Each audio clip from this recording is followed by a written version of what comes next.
But that's what I don't understand.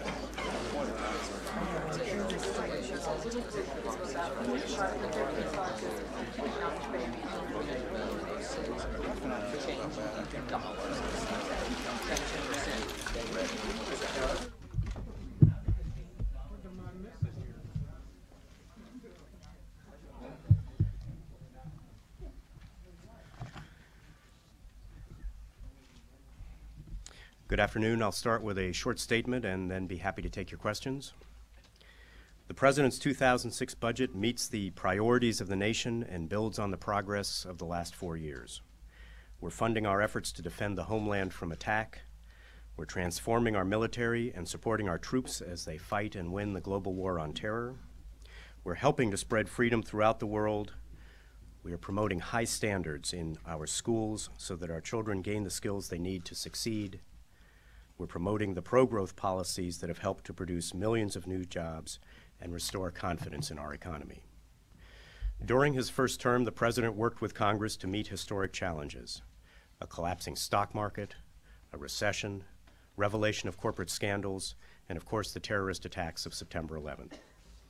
To meet the economy's significant challenges, the President proposed and signed into law in each year of his first term major tax relief that fueled recovery, business investment, and job creation.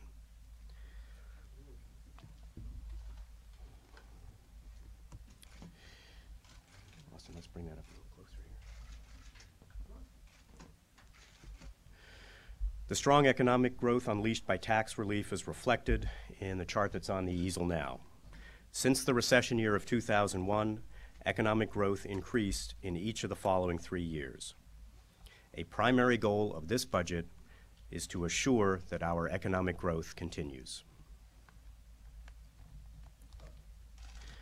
A strengthening economy produces rising tax revenues as well, reflected on this chart here. Last year, after declining 3 years in a row, federal revenue grew by nearly $100 billion. That's this here.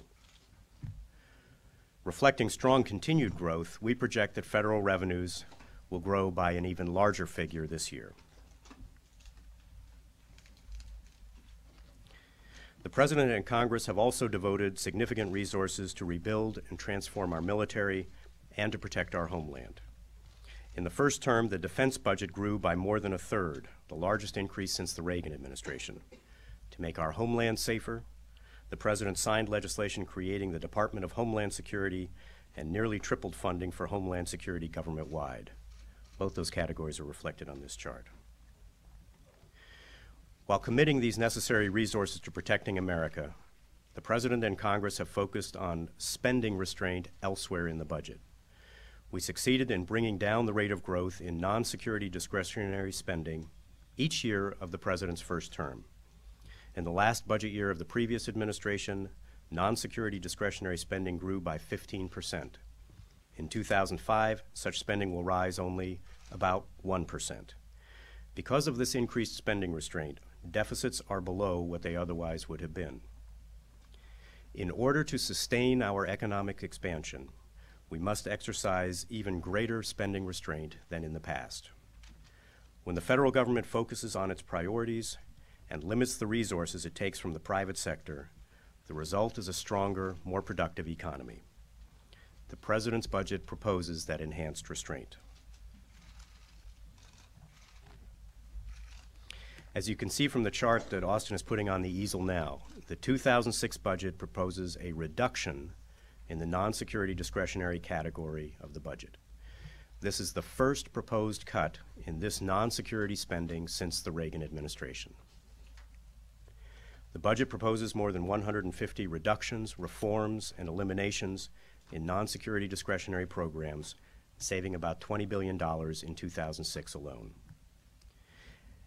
As a result of this enhanced restraint, overall discretionary spending, even after significant increases in defense and homeland security, will grow by only 2.1%, less than the projected rate of inflation.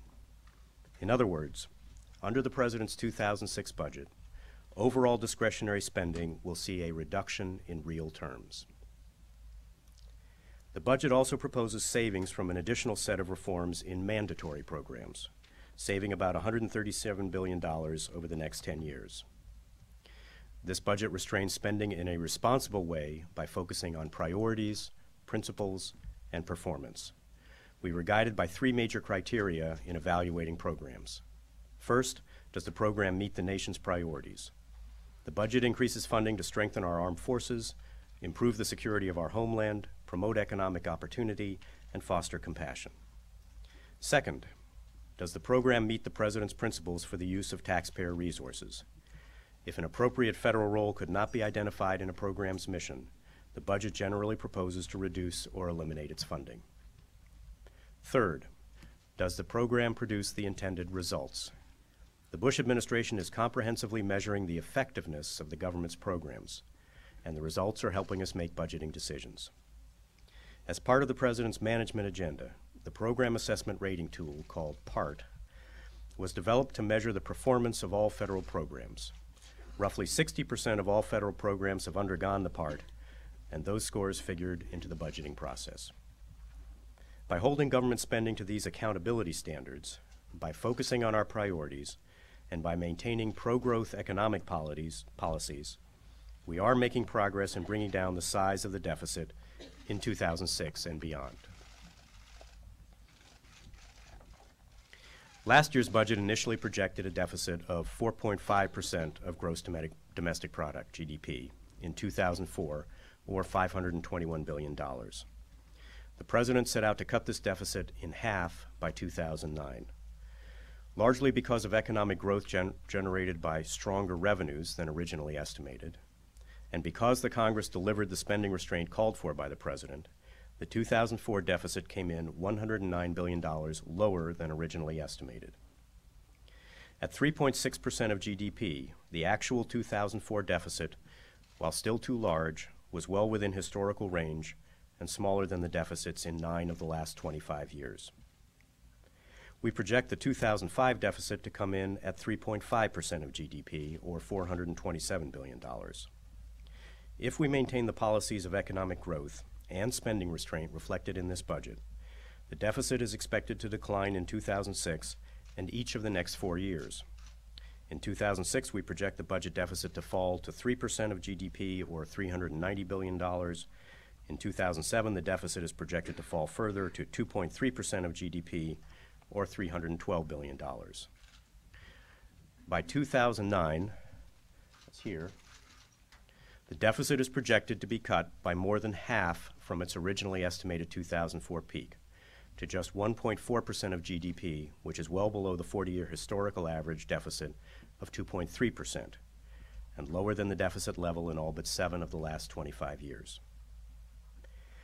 The administration intends to submit shortly a supplemental appropriations request of approximately $81 billion, primarily to support operations in Iraq and Afghanistan for the remainder of the fiscal year.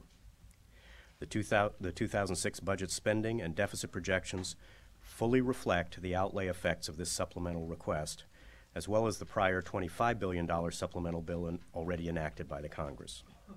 However, the budget does not reflect the effect of undetermined but anticipated supplemental requests for ongoing operations in Iraq and Afghanistan beyond 2005. The 2006 budget also does not reflect the effect of transition financing associated with the President's proposal to create personal retirement accounts as part of a comprehensive plan to permanently fix Social Security. As the administration announced last week, the type of personal accounts the President is proposing will require approximately $664 billion in transition financing over the next 10 years, with an additional $90 billion in related debt service. This transition financing would result in a deficit in 2009 and 2010 of 1.7% of GDP, which is still consistent with the President's goal to cut the deficit in half by 2009 and still well below the 40-year historical average. It's important to remember that this transition financing does not have the same effect on national savings and thus on the economy as does every dollar the government borrows to fund the transition to personal accounts is fully offset by an increase in savings represented by the accounts themselves. In addition, the transition financing does not represent new debt. These are obligations that the government already owes in the form of future benefits. Perhaps most important, comprehensive Social Security reform that includes personal accounts will eliminate the system's current $10.4 trillion in unfunded obligations.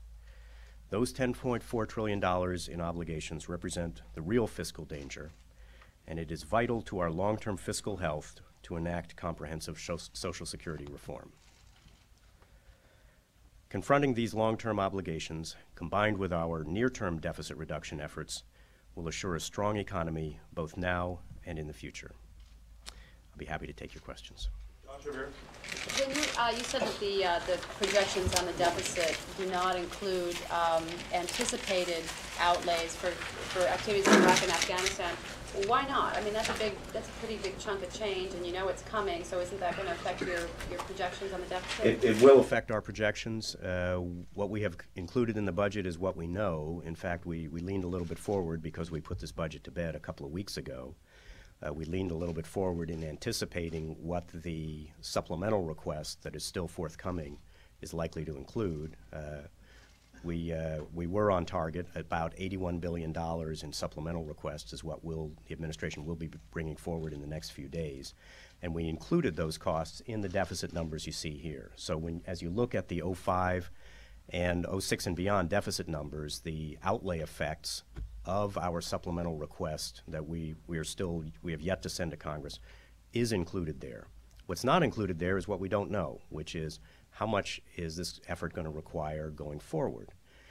We do know that there will be additional costs beyond what we've said here, so I think folks need to look at this chart and understand that there are additional war costs that need to be included, but it wouldn't be responsible for us to take a guess at what those costs are. When you see the supplemental, one thing you will see is that we're putting a lot of effort and funding into training and equipping Iraqi police and military. And as that process proceeds, our hope and expectation is that the demands on the U.S. military will decline and the amount of our commitment will decline over time. Yes, sir. $137 billion in mandatory spending reductions coming from. Can everybody hear the questions, or do I need to repeat? Repeat it. The question was, where does the $137 billion in mandatory savings come from? It's a variety of mandatory programs. I think your budget documents will show all of them. Some of the more prominent ones are from agriculture spending, power marketing authorities, the student loan program, where we have significant savings to capture from the money that the government is now paying out to middlemen, not reducing the amount that students get. In fact, this creates an opportunity for us to get more money out to students. And finally, Medicaid, which will be the largest portion of it. Again, the net savings in Medicaid that we're projecting is, I believe, $45 billion. The gross savings is about 60, but we're projecting, we have proposals also to spend about $15 billion more. So the net savings we're seeking in Medicaid will be about $45 billion over 10 years. This is on a rapidly growing base in Medicaid spending. Right now we're projecting Medicaid spending to grow at about 7.4% per year. Our savings would reduce that growth rate to about 7.2% per year. So in the grand scheme of Medicaid, projected Medicaid spending, the savings are relatively modest. And once again, we're not going after the benefits that poor people get under Medicaid. We're trying to squeeze the anomalies out of the system, prevent measures that states and private parties have been using to circumvent the system and get federal money to which we believe they're not entitled. This is not in any respect a cut in the benefits that we expect Medicaid recipients to receive. Along with that, there will be a comprehensive Medicaid reform proposal coming forward. Governor Leavitt, I thought, spoke very eloquently about it last week. I commend that speech to you. And those reform efforts, I believe, will take us a long way toward not only delivering Medicaid services more efficiently, but getting help to more people who are truly in need. Yes, ma'am. Let me take this over. There are some substantial cuts to vocational education's budget. I wonder if you could explain. Cuts to Vocational education. I wonder if you could explain the rationale for that and more broadly respond to the answer from the Hill, which is these are the old chestnuts they try every year. They're never getting it, and they're not getting it this year. On the vocational education portion, I'll refer you over to Secretary Spellings, who's going to be doing her own briefing. But we do have a program to consolidate a lot of existing programs. A lot of the savings you'll see in this budget come from consolidating a variety of funding streams, not all of which are performing as well as they should, putting them in the place where we think they are going to perform the best. And the vocational programs are no exception to that. You will see increased funding, for example, for community colleges, but defunding of programs that on our performance ratings have not shown up well. But I'll refer you to Secretary Spellings for more detail on that. More broadly, the question was, the reaction from the Hill is, oh, they've seen some of this before and we don't get it. It is true that some of the proposals contained in this budget for reductions or eliminations have been proposed before and not adopted by the Congress. We think those are good proposals, and I'm optimistic about them because I think we have a stronger interest now on both sides of the aisle in pursuing fiscal responsibility, and you'll see the administration putting some more emphasis on it. There are also a lot of new proposals in here that the Congress has not seen before. That I believe will attract some interest, both for and against. It's never unanimously popular to propose any savings. The spending is in the budget for a reason because somebody wanted it there. But in an era of limited resources, we need to set some priorities, and I'm optimistic that we'll get some good cooperation from the Congress. Let me make one other comment about the Congress, because I imagine that you all have already gotten some dead-on arrival comments from folks on the Hill. The same thing was said last year. The President sent up a budget last year that asked for discretionary spending growth to be no more than 4% overall, and in the non-security accounts that it be no more than 1%. That was declared dead on arrival. In the end, the Congress delivered exactly that. They delivered the totals that the President sought. Now, a lot of the details are different, and that is Congress's responsibility to make appropriations decisions subject to the President's signature. So we're expecting that we're headed into an extensive and serious negotiation with a lot of members on the Hill. But we've had terrific cooperation from the leadership in both houses, from the budget chairs, from the appropriations chairs, in trying to see to it that we live within the restraints that the President's seeking. We have three out of 4 new chairs this year. But I've been in touch with each of them. They're all great leaders and great chairmen, and I think we will have excellent cooperation from them in making sure that in the broad outlines at a minimum and in many of the details, the President's budget is actually adopted.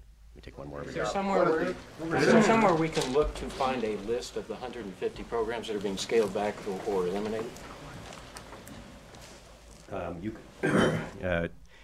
A lot of it is interlineated throughout the budget. We will have some material for you. But the point of the presentation today is to step back and take a look at the whole budget. If you have particular interests, you can go through and find where your interests are. What we're doing today is presenting the overall picture of the whole budget. There'll be more detail coming out about specific cuts and so on as they arise. Let me take one over here. Yes, sir. There's about $1.3 trillion in tax cuts, tax breaks over the next 10 years. I did not, and maybe I missed it, see anything about the alternative minimum tax. And I'm wondering if the President has actually come to terms with the AMT, or if he does want something done about it. You've read the documents correctly. The budget assumes the permanence of the President's tax cuts. So as you look at these numbers, that includes extending permanently the President's tax cuts. The alternative minimum tax was patched for 1 year in 2005 to prevent additional people from being thrown onto the AMT. The administration does believe that the AMT is a problem.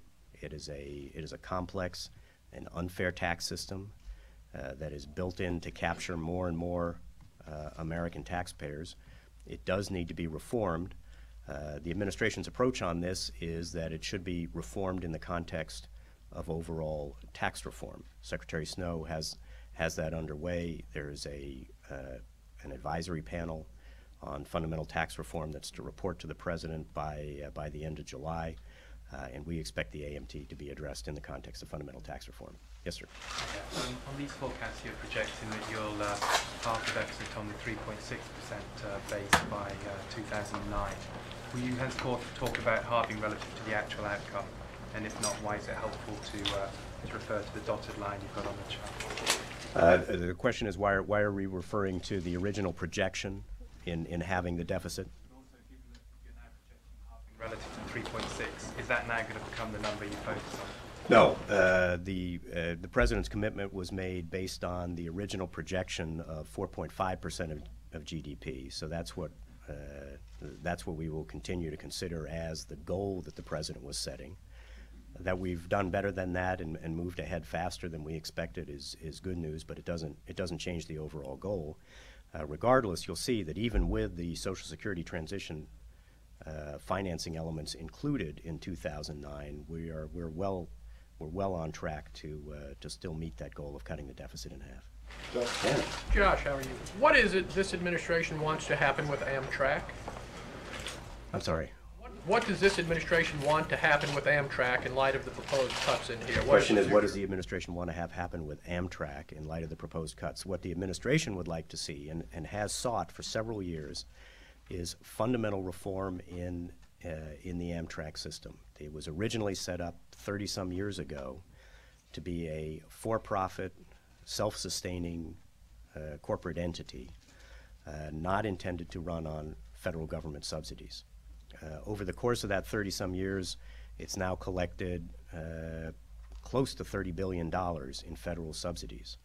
Last year it was subsidized to the tune, or in this year, in the 05 cycle, it's subsidized to the tune of $1.2 billion. And what the administration is proposing is that we fund those efforts, the commuter rails and so on, that are actually commercially viable, and insist that Amtrak focus its operations on those portions that are commercially viable, those that are likely to permanently require government subsidies. That was never the plan. That isn't the plan. And so we're asking that Amtrak be put on a sustainable basis over the long run. Here, that's free market? The market needs to apply in railroads as everywhere else. Yes, sir. You project receipts as a percentage of GDP going up from 16.3% in 2004 to 17.7% in 2010. How does that compare with the ramp up under the Clinton administration in the 90s? Is that pace of growth comparable, faster than, not so fast? I don't know exactly, but it's the question is about the pace of growth in revenues as a percent of GDP. I don't know how it compares with the Clinton administration, where there were some periodic revenue surges, a lot of it based on a stock market bubble that had burst shortly before this administration entered into office. A lot of the surging revenues came in through unexpected capital gains, and as that was unwound with the bursting of the stock market bubble, we had the reverse effect on revenues. We had, in the first 3 years of this administration, we had 3 consecutive years of declining federal revenues. That's the first time that's happened since the 1920s. With economic growth back in the economy, we're now projecting restored growth in our revenues, as you mentioned, going back up to nearly 18% of GDP at the end of the budget window. And that 18% of GDP is about the historic average in modern times of the total amount that revenues take from the economy, about 18%. Yes, ma'am. In some areas you project out 5 years. In other areas, as in the savings in Medicaid, you go out 10 years. Can you describe why that is, what has to do with statute, and what just makes you feel uncomfortable?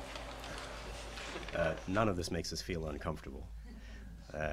The reason is that we do our policy budgeting, our discretionary proposals on a 5-year basis, and we project our deficits on a 5-year basis. For our mandatory programs, for our spending programs and our revenue programs, those are much more predictable. And so we have traditionally taken those out on 10 years. The selection of the periods that we're reporting in this budget is consistent with recent years. There was a brief period when budgeting was done, all of the budgeting was done on a 10-year basis. It turned out to be not just off, but wildly off as a projection. So we've narrowed it to 5 years, which is the way that OMB has done it most consistently over its history. But over the following 5 years after the 2010, going out 10 years, you do know some of the effects of making the tax cuts permanent. Could you describe those? I could. They're in your tables, but I think if you look at the path, the cost of making the tax cuts permanent does grow over time. So does the economy. One of the things you need to keep in mind in looking at our evaluation of tax cuts is that we tend to use static models. That is, they do not, our growth forecasts and our revenue forecasts often do not adequately take account of the effect of those tax cuts on the economy. And one of the things I think most economists will agree on at this point is that the reason we have growth back in the economy, or the kind of growth that we've seen in the last couple of years and project in the months going forward, is because the tax cuts are in place. They have contributed substantially to that restored growth. Terry. More. You just said that you expect revenues to go back up to its historic share of 18% of GDP. Then what did the president's tax cuts do? If you've eliminated the estate tax, which I see as a very big number, and you've reduced the top marginal rate, which is where most of the growth in tax revenues came in the late 90s, where is the tax stream? What are the specific streams of revenue that are going to boost that share back up to 18%? Well, and I think Terry's getting to the most important point, and that is that the most important thing for our fiscal picture isn't necessarily either the spending or the taxing of the government. It's how fast is the economy growing. And when we've got a good, strong, growing economy, you get a better stream of revenues from that economy. In other words, when the economic growth fell off rapidly in 2000 and 2001, the stock market bubble burst. We saw that the tax rate was even, but we saw rapidly declining revenues because the economy was performing badly. The reason that we see our revenues recovering back up to 18% of GDP principally is that we project a steady and stable growing economy over that period. That's what brings the revenues back most strongly. Even with the president's tax cuts in place, I would argue because the president's tax cuts are in place. Even though most of the revenue in the late 90s came from people whose taxes you've cut. A lot of the revenue did come from the upper income people. The result of the president's tax cuts, by the way, even though there were tax cuts allocated at the top end of the spectrum, there were cuts all across the spectrum. And if you look at the president's tax cuts as a totality, the income tax, those at the upper end of the spectrum are now paying a larger share of the income tax than they were before. An example, the top 5% in income in this country, that's people making, I think, above about $140,000 a year. Without the president's tax cuts, that top 5% would be paying about less than 52% of our total income tax revenue. After the president's tax cut, that group is paying more than 54% of our total tax revenue. So the notion that the president's tax cuts have somehow made the code less progressive is wrong.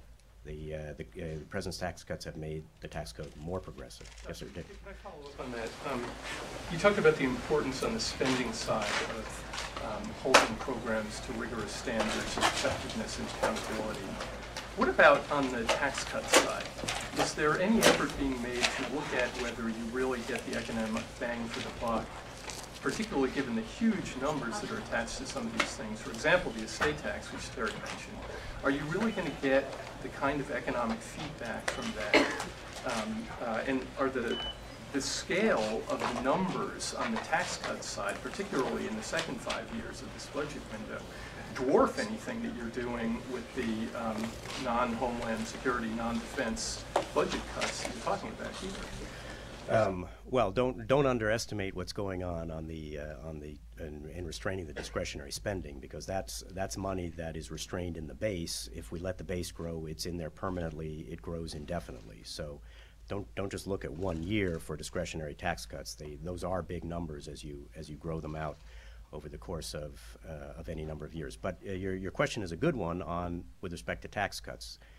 Do we evaluate what effect they are likely to have on economic growth, which, as I was saying in response to Terry's question, is the most important thing for our budget picture? The answer is yes, and various proposals do vary in what our economists think the effect is on the economy. One of the things that's politically difficult in the whole tax area is that economists will tell you that the tax cuts that are most likely to have the biggest bang for the buck in terms of economic growth are the marginal tax cuts, those at the top end. They will also say that the tax cuts that may have had the best effect on our economy over the last several years were the cuts in dividends and capital gains. Now, those benefits are actually spread much more broadly through the economy than most people think, but they are characterized typically as cuts for the upper income. But what economists will tell you is that those are the most effective, and the president, in putting together a package, put together a package of tax cuts that was designed to promote both fairness in the tax code, and I think the estate tax falls well into that category, and promoting economic growth. And dividends and capital gains and the marginal rates fall into that one. Just a gentleman. Your budget anticipates zero growth in non-security, non-defense, discretionary spending for the next 4 years, 5 years? Yeah, out through the end of the budget window through 2010. Do we have any precedent in history for that duration of no growth? And what do you think, in practical terms, the impact of that will be by 2009? In other words, what are we left with in this side of the government's budget after we've been through all that, if we ever were to? Well, we'll be left with quite a bit. I mean, it shouldn't be forgotten that the federal budget is still $2.5 trillion. This is not a trivial figure. We are projecting out over the balance of the budget window a flat growth in the non-security portions of the discretionary budget. We're also projecting growth between 4% and 5% in the defense budget and in the homeland budget. So we're seeing continued investment there. You asked for precedent. I don't have the figures off the top of my head, but there were some years in the mid-90s.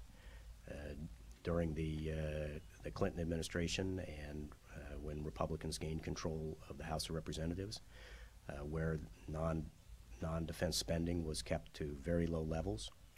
Last year is a precedent. The president asked that non-defense spending be kept, discretionary spending be kept below 1% growth. The Congress delivered it. This year we're asking for an actual cut. Almost minus 1%. I think it's minus 0.7 is the actual number percent. We're asking for an actual cut. I'm optimistic we'll get it. So what we're projecting out for the next 4 or 5 years is no stricter really than what we've asked for and so far gotten in the preceding 2 years. Let me go over. Yes, sir. Why weren't the transition financing costs put into the text of the budget? The question is, why weren't the transition financing costs in the text of the budget? The budget went to bed a couple of weeks, 2 or 3 weeks ago, and so before the president's proposals were announced, and the president's Social Security proposals are still in formulation in a process of consultation with the Congress. We're just reflecting now for you what we do know about the immediate deficit effects of the personal account formulation that the president advertised. There's a lot more though to go to know what the real numbers are going out into the future. You give us the I'm sorry, go ahead, yeah. I noticed that the effect gets gets larger anyway in 2010 than 2009. Does it continue to ramp up in the years after that? I expect it would ramp up. I don't have numbers for that, but I expect it would become larger as a nominal figure beyond 2010. As a percent of GDP, my guess is it's likely to remain relatively stable because we should have a substantially growing economy, and a substantially growing economy is able to bear a larger nominal debt burden than one that isn't growing. Yes, sir, on the end. Do you mind, can you give us the nominal figure for the 1.7 and the 1.7 for 09 and 010, including transition? I can, but not off the top of my head. Can I ask that somebody give that to you immediately after the briefing? Yes, sir. What are the administration's targets for surface transportation spending, subways, highways, bridges over six years? This would be, the question is about the highway bill, what our target is for the highway bill.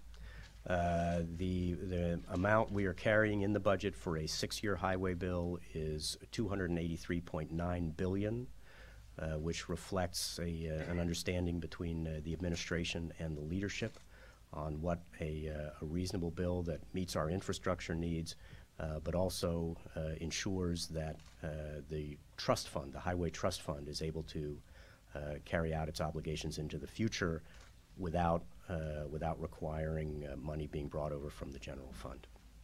Yes, sir, go ahead.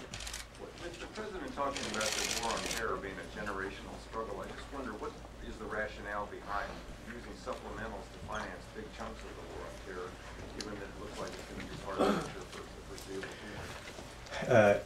You all hear that? The question was about, with the President talking about the war on terror being a generational struggle, what is the rationale behind putting funding into supplemental fundings to fight the war on terror? Well, first of all, there are substantial increases in base funding to fight the war on terror. The President has increased defense funding over the course of his first term by 35%.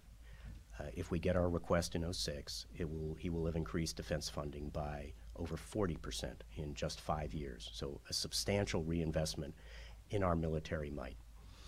But to fight the actual wars, we use supplemental spending, and from a budgeteer's perspective, that's exactly the right thing to do, because even though we know that we're going to need to build up our strength, our base, we're going to need to transform our military to fight the war on terror for many years to come. We don't know where there's going to be any actual fighting, if any. We hope not, of course.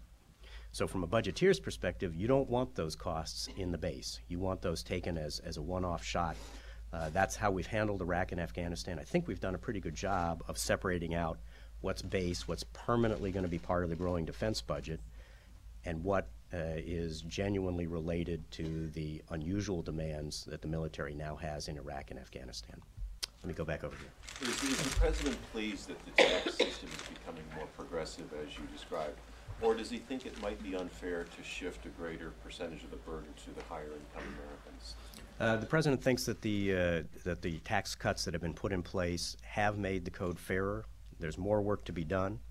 And that's why he's asked for fundamental tax reform. I mean, the principal objective in the first term was to put those cuts in place, restore growth to the economy. The tax cuts succeeded in doing that. Now there's still a lot of work to be done to make the tax code simpler. See, it's a horrendous mess.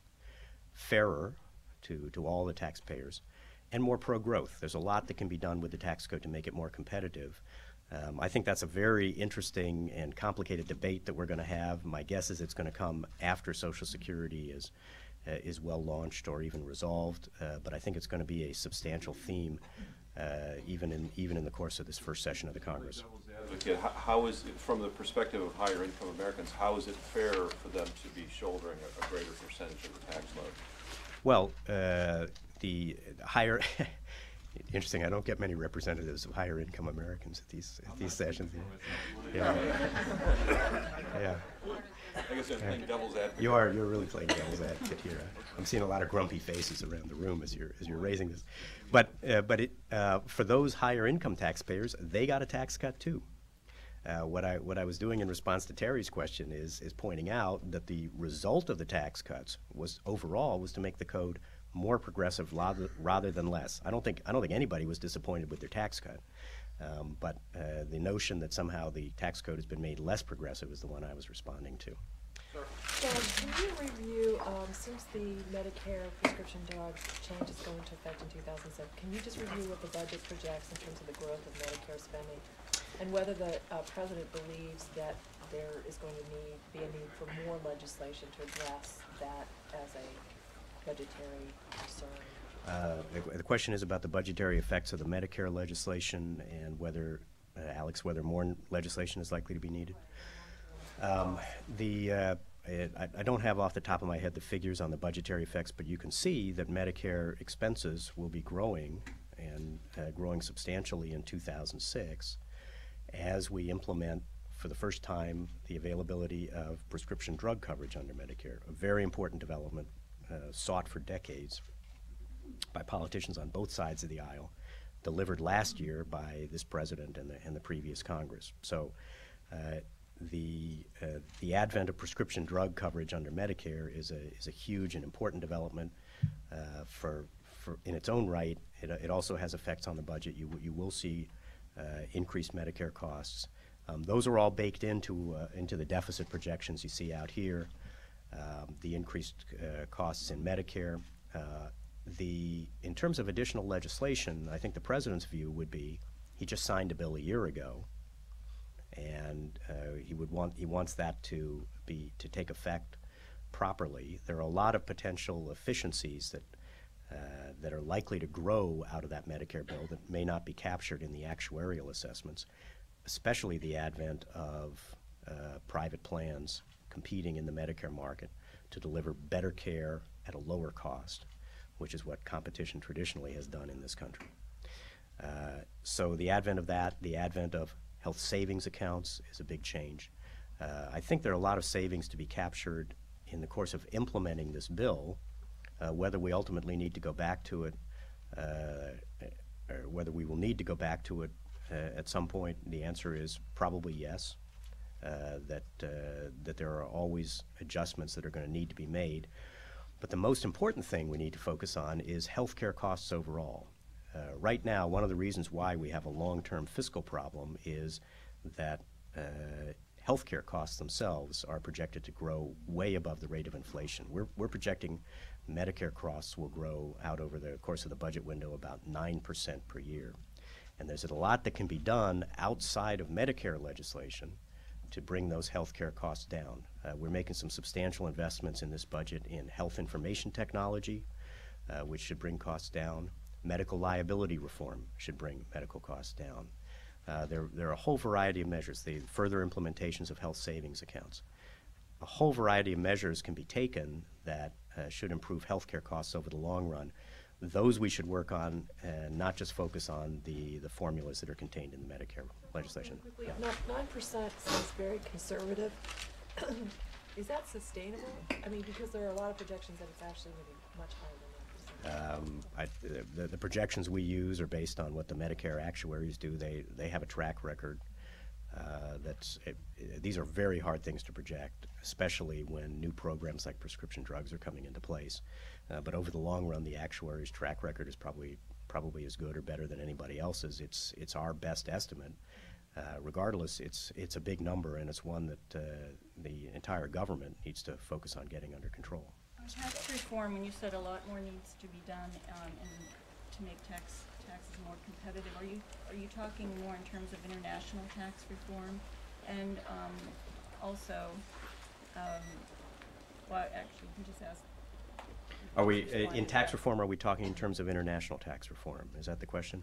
I would imagine so. Although there's a lot to be done domestically, but I think international tax has to be part of the equation when you look at fundamental tax reform. I know there's a lot of interest on the Hill. Speaker Hastert has spoken often about the disadvantage faced by U.S. manufacturers from the non-border adjustability of the taxes that we pay here compared to the taxes that are paid in Europe. So I would imagine that international will be on the table along with domestic. I don't necessarily think that one or the other predominates. I think the whole tax code has to be looked at as a whole. And when you said with AMT relief that it should be addressed in the context of tax reform. Since tax reform is supposed to be revenue neutral, are you suggesting there should be offsets to this so it does not have any impact on the deficit? And given the size of the problem, the loss of revenue from correcting that, would there be room for any other reform in the tax system if you just address that in a revenue neutral way? Sure. I mean, you need to look at the tax code as a whole, but what the president has asked for is that the Secretary of the Treasury come forward with a proposal that overall, looking at the whole tax code, is indeed revenue neutral. Yes, ma'am. Could you elaborate on the administration's plans to extend DoD and DHS-like personnel flexibilities to the rest of government? I'm gonna kick you over to my deputy Clay Johnson, who's expert on that, and I think has done some briefing. He'll be available to you afterwards if you like. But there are some important flexibilities that we've managed to put in place in both the Defense Department and now the Homeland Department. And we're hoping to spread those to the rest of the civil service. There are a lot of efficiencies that can be captured, and I think actually it's something that that a lot of the federal workforce should welcome, because it is a shift much more toward rewarding performance rather than longevity. You said the transition financing shouldn't be viewed as new debt, but given that the accounts aren't expected by themselves to restore solvency to the system, how can you be certain that credit markets will view that as an offset, given that they can't be sure whether or not the benefit cuts or other things needed to put it in solvency to materialize? Well, let me emphasize, the personal accounts on their own are not new debt to the system. All that's happening is, in creating a personal account, is that you are taking an obligation that the government owes to a beneficiary sometime down the line, maybe 30, 40 years when you retire, maybe sooner, and bringing it forward and allowing you to set that money aside for yourself, keep it in a personal account that you can invest and that can grow at rates better than the system can now provide. So while that increases the deficit in the short run, in the long run, the net cost to the government is zero, because this is a debt that the government already owes. The government already owes this obligation to you to pay you this benefit. It's just letting you keep that money earlier on and invest it for yourself. So that's entirely apart from everything else that might be happening in the system. But as people express concern about the short-term deficit effects of these accounts, I think the financial markets will understand pretty clearly that this is not an increase overall in the debt of the United States. It may require some borrowing at the short end as a transitional measure. In fact, it will. I mean, we've showed some of it here on these charts. But overall, the net cost to the government is zero from doing this. I think the financial markets will understand that, and I think if there's concern about how the financial markets will react, I'd urge you to talk to folks on Wall Street. The ones that I've talked to have said that if this is part of a comprehensive reform plan, it won't be a matter of concern to the financial markets. It will be a matter of great comfort and satisfaction to the financial markets. How much of this budget was put together with an eye on the international markets and the valuation of the dollar as opposed to the euro? How big a factor was that? You know, we put together all the budgets with an eye to the credibility and confidence that the United States government has. I think this budget should continue to attract a lot of confidence in both domestic and international markets. The main thing is that it is a responsible, restrained budget on the spending side, and that over the long term, we're able to show that the situation that we've described right here is something that is, if not exactly these numbers, is the trajectory that we're on. Yes, sir. Thanks. Are you also arguing, in addition to in relation to the GDP, that you are cutting the deficit in half in dollars? Because according to the numbers, it doesn't seem like you are. 412. The question is about deficit in half as a nominal matter as well as GDP. The right way to look at this, at the budget deficit, economists will tell you, and even people on Wall Street will tell you, is as a percent of GDP. Reporters like to report nominal numbers because those are easier to deal with. As we now show it, by 2009 the deficit will still be cut in half as a nominal matter. So if you insist on using nominal numbers, we make it that way as well. But the right way to look at this is as a percent of GDP, because a deficit figure is basically meaningless. $100 billion in deficit today would be a very low deficit. 20 years ago, 30 years ago, it would have been a very large, possibly dangerous deficit. And if it were in a country with a much smaller GDP, it would be a dangerous deficit. So it's not really meaningful to look at a nominal number. You need to look at the deficit as a percent of GDP. That's the way we do it. If you insist on looking at nominal numbers, we cut it in half that way as well. From the projected nominal. From the project, well, when the president made set the goal, he was setting the goal from the original projected deficit of $521 billion, which by the way was consistent with most Wall Street analyses at the time. I think my alma mater, Goldman Sachs, was projecting a slightly higher deficit at that time. CBO had one slightly lower, but the number that the president was cutting from was a number that was actually, I think, right in the middle of most projections.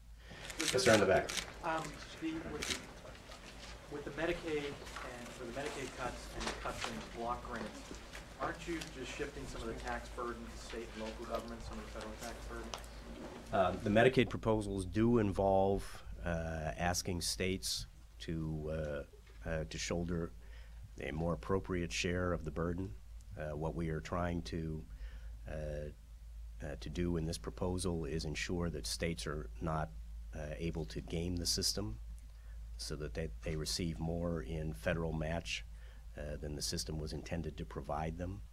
But over the long run, what we really want to do is provide the flexibility to the governors to use the money in the way that's most likely to benefit those most in need. The Medicaid system is today overly complex, overly rigid in how governors can spend the money.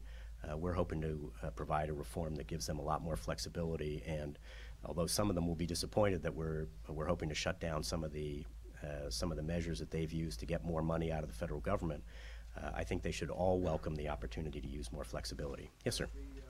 Does the budget anticipate revenues from new oil leasing and the Arctic Refuge, and if so, is this the right place to change national energy policy? Well, the budget is the right place to present the entirety of the president's policy, so all of his proposals are reflected in there. Let me ask Austin, does it reflect revenues from that? Yes, it does. It does reflect the increased proposed revenues that we would get from that. Although that would be pretty far out in the budget window, I expect, because of how long it would take to come online. Carl, hi Josh. Insofar as you've acknowledged that some on the other end of the avenue have already declared this thing DOA, does the administration start by sort of matching the ante and saying, okay, we'll veto it, or in absence of that, doesn't that send a signal that by October all this shifts and the lawmakers are going to get their pets and popular programs anyway?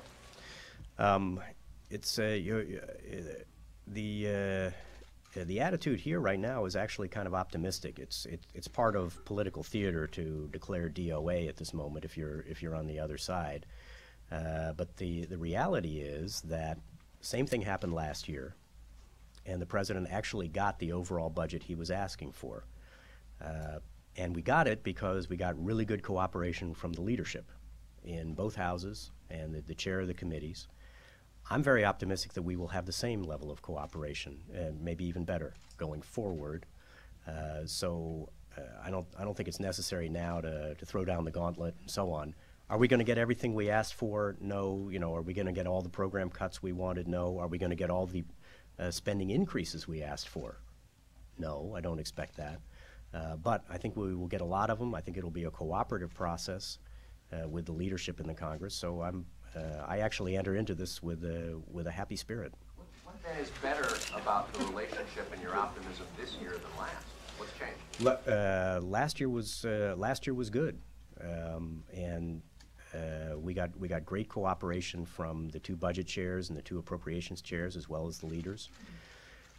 3 of the 4 committee chairs have changed, and I think those chairmen also will be good leaders. The only thing that I've sensed that's changed is the mood in the Republican caucus, which I was able to gauge at their retreat a week ago, was of being supportive of the president's message of the necessity of setting priorities and exercising fiscal restraint. I think even though individual members will be disappointed about, every individual member will be disappointed about something in this budget, I am sure, overall, I think they understand in the aggregate the need to restrain the federal government spending appetite, and I'm hopeful we're going to get some good support.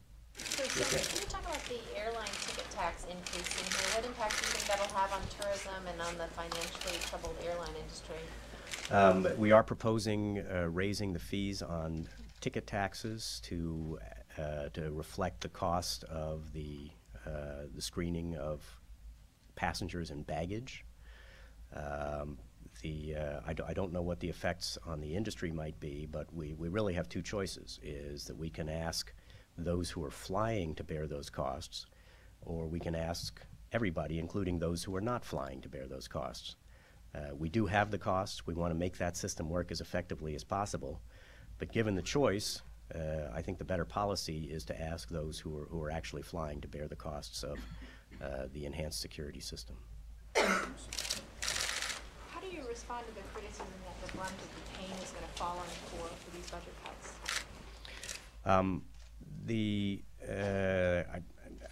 I don't think the criticism is accurate. There are cuts spread throughout this budget. We have tried to ensure that where we are providing a safety net for the poor, that safety net remains in place. There are several areas of the budget where we are increasing that are generally regarded in the safety net category. Our assistance to public housing is going up substantially. Our assistance to community health centers is, I think I have a figure here somewhere. Community health centers are going up $300 million this year. That's about a 17% increase on an already big base that the president has built up. The WIC program will see increased spending. So there are increased spending on a lot of the safety net programs that are most important to protecting. Health credits is in the president's proposal will be available a health credit for the uninsured that is very substantial. So there are a lot of ways in which this budget is ensuring that the safety net remains. There are other ways where we've taken programs that we think aren't performing adequately or don't meet the same priority, where we've sought savings, and a lot of them have really nice names. There's some education programs that are being reduced or defunded, that have great names and have laudable goals, but that we don't think are performing as well. We are taking that money and shifting it over to programs where we think we are going to get better performance. Let me just take 1 or 2 more. Yes, ma'am. Yes, are you saying that you're expecting enthusiasm in Congress for the big cuts in farm products? Including from those members who are looking ahead to the Iowa caucuses, for example. Yeah. The question is, am I expecting enthusiasm from members of Congress for cuts in farm programs? Probably not from members who are in or will be visiting farm states. But I think a lot of the members will recognize, even those from farm states, that there are savings to be captured. And I do expect that we will have support from large portions of the caucus on the proposals we're pursuing, because there are measures we can take even within our agriculture programs. For example, in limiting the amount that any individual farmer might receive in subsidies. These are measures that we can take, I think, responsibly without undermining our farmers, either the big ones or the family farmers, and still dealing with the restrained fiscal situation that we find ourselves in. Yes, sir. Yeah, Mr. Bolton, I just want to go over one thing, one of the top of the questions. On Iraq and the $390 billion deficit, did you say that the $81 billion supplemental is reflected in the 390. It is and it's a little bit complicated, but the $81 billion supplemental is an 05 supplemental request. We're going to be presenting it in the next few days.